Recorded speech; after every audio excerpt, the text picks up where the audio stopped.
George Simon Mutika ni mshabiki wa Simba kindakindaki.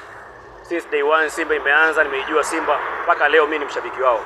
Lakini kwa matokeo ya leo ya Simba kucheza na Singida Big hapa Singida ni matokeo ambayo tumefurahia na tulikuwa tunajua kabisa ya kwamba Simba lazima washinde, kwa sababu tulicheza na kaka zao ambao ni mtu na dada yao. Tulicheza nao Yanga, baada ya hapo tukatoka tukashinda goli moja, tukadhulumiwa, lakini tukaachana hayo, tumekubali. Timu kubwa tuna lawama. Ila leo tumepokea matokeo ya leo kwa furaha makubwa sana. Yaani hakuna aliyetegemea, kwa sababu walijua kabisa kwa tuhuma au kwa rumors ambazo zipo ni kwamba tumeambiwa jamaa zetu walishaidiwa milioni 100, lakini mwisho wa siku milioni 100 zimepita kama mwindi anavyopita na odds 5 au 2. Umeona Kwa hiyo leo sisi tumefurahi kwa sababu tumeshinda kwa kishindo. Magoli mawili sio magoli ya mchezo.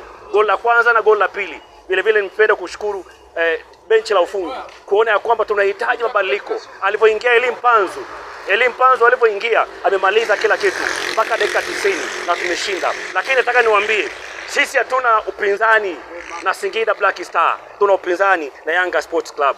Yanga nataka niwaambie mnashinda kwa kubebwa, lakini bado tupo kwenye rally. Hakuna awali mbovu, awali ni awali. Big brother. Kwa majina naitwa MC Dizo, bodaboda maarufu hapa.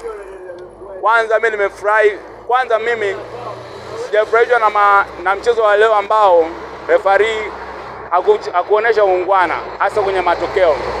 Kwa Singida kunyimwa penalti mara 2 mfululizo. Lakini pia nifurahia Singida wameonyesha mchezo mzuri. Wameonyesha mchezo mzuri kipindi cha pili mpaka ndugu zetu wakawa wako hoi. Nadhani walitamani mpira uishe.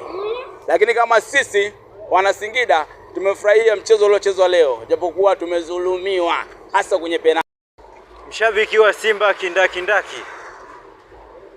Kwa matokeo ya leo nimefurahishwa na mechi ya leo. Cha kwanza nilikuwa naamini Simba tunashinda magoli zaidi ya 3. Ila nitume salamu na pongezi kubwa kwa kocha wetu wa Simba kwa mabadiliko ya kumtoa Iloemba na kumweka Mpanzu. Mpanzu tunamshukuru sana. Ni mchezaji mzuri sana.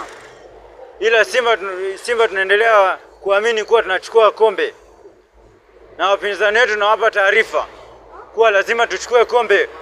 Iwe vipi, iwe kwa nguvu, iwe kwa akili, lazima tuchukue kombe. Haijalishi wanatoa rushwa, haijalishi wanafanyaje, ila lazima tuchukue kombe. Mwaka huu lazima tuchukue kombe.